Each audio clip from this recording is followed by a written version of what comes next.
When his health improved, Mitch, at age 56, began a new career, teaching art at the Trinidad State Junior College. He was a tough taskmaster and not interested in the students who only enrolled in art appreciation. Willard Loudon was one of Mitch's students who remembers an assignment to paint a storm. I painted this bilious-looking thing in purples and roiling colors, and everything was moving and dark, and I thought I had a pretty darn good storm painted. And when it came time for the critique, Mitch comes around and he looks at that and he says, "My God, Loudon," he says, "that's stormy all right, but it's stormy all over. Look, if you're going to paint a storm, pick a quiet place to paint a storm. If I go out here on a Saturday night to the carnival, and dogs are barking, and people are yelling, and kids are squealing, and Ferris wheels are spinning, and all of this noise and confusion's going on, and Mitch takes out his pop gun, and he goes, pop. Nobody knows Mitch is having a storm. But by God, on Sunday morning, if I go to church with my .44, and during a moment of silent prayer, I shoot my .44, by God, they know Mitch is having a storm. Pick a quiet place to have a storm. I've not forgotten that lesson. I remember it. And this went on and on in those classes. He was harsh. Another lady in that same session had painted a storm. And his basic comment to it was, well, by God, Madge, that painting is consistent. It's consistently bad, but it is consistent. Even though Mitch was teaching, he continued to paint and created a series on the early cattle industry. This little painting entitled Riding Point is a part of Mitchell's historic sequence that he painted. The initial cattle industry developed not here in this area, but earlier in Texas, and men such as Charlie Goodnight trailed tens of thousands of head of cattle into this area to feed the hungry miners. One of those scenes, such as this, is Mitchell's way of trying to help us remember those days, those times.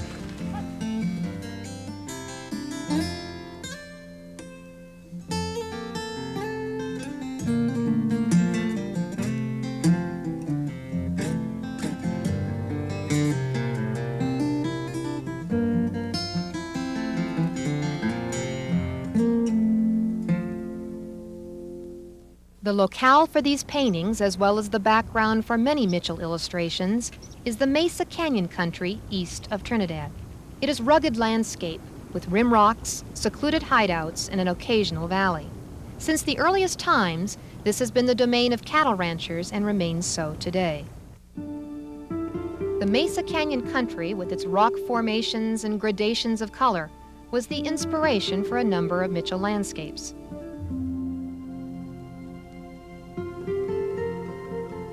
Mitch's interpretation of Cathedral or Eagle Rock is an impressionistic art form.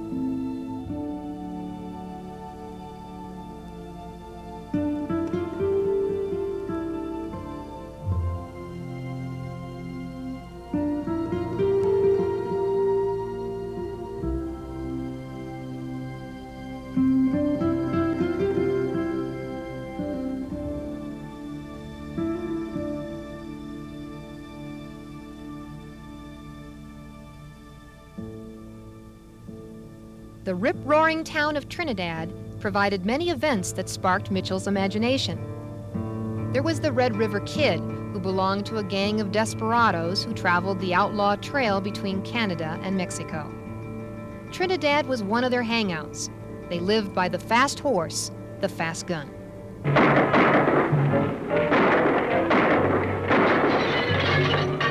they come!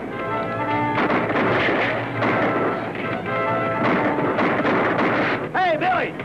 You turned yellow? You're scared to come out and take it.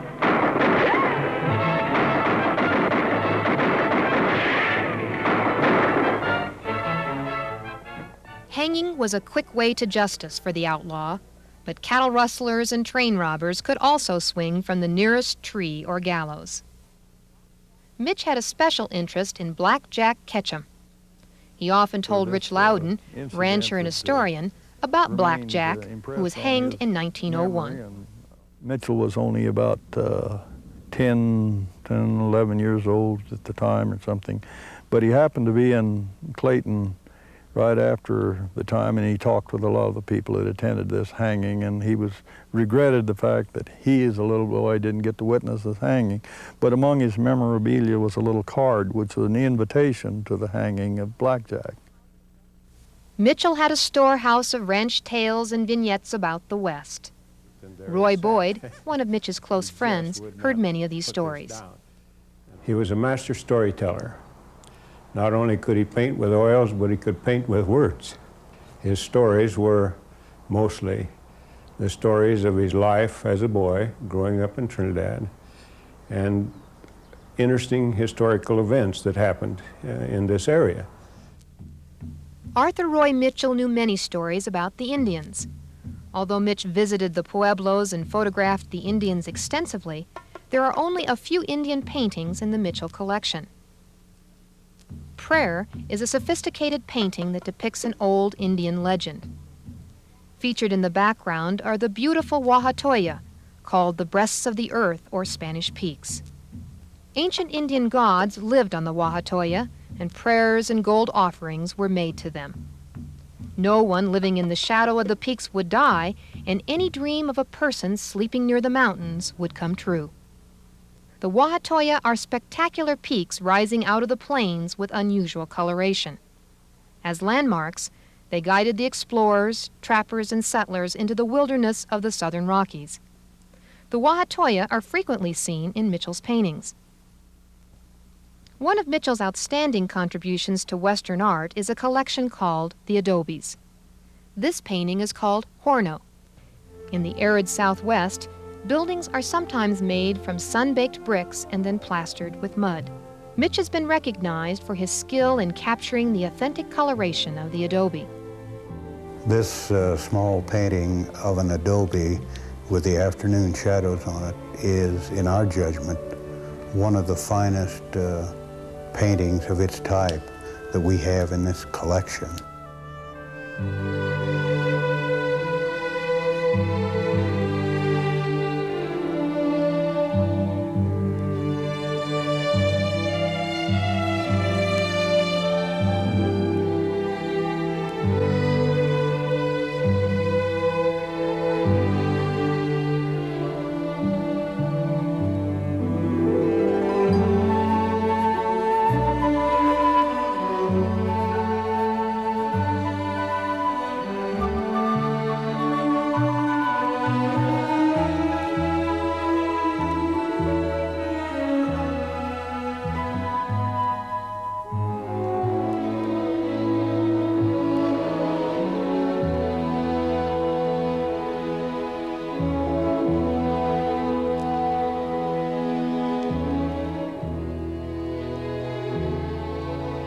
Mitchell's interest in history began at an early age.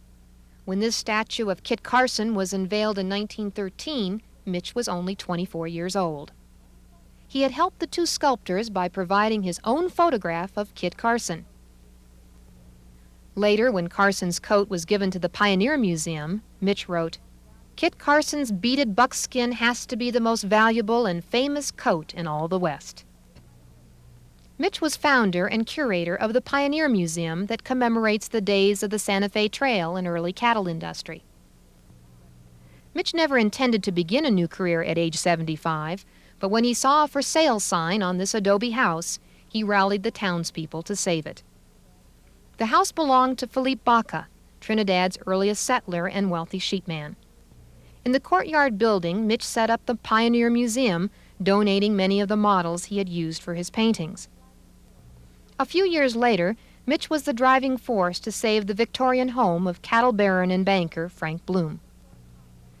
Through Mitchell's efforts, this historic complex of two houses and the Pioneer Museum was eventually taken over by the state. During Mitch's last years, he waged a gallant and losing fight for his health. With failing eyesight, he began this painting, typical of his art. The wildly pitching bronco, the strong, tough cowboy, and in the background, the lonely landscape brilliant with color. Mitchell was recognized as an outstanding painter of the horse, cowpony, bronco, and pinto. This is a sort of a thing that Mitch would do by the thousands. Sketches, studies. We have sketches of him where he has drawn the skeleton of the horse, and then he's put the muscles on, and then he's put the hide on, and then he's put the paraphernalia on that horse. But he has built it from the very basic structure. Mitch was able to portray the horse in all forms of motion: running, bucking, pitching, jackknifing, and falling. He was one of the few artists who could paint a horse with all 4 feet off the ground and have it look natural.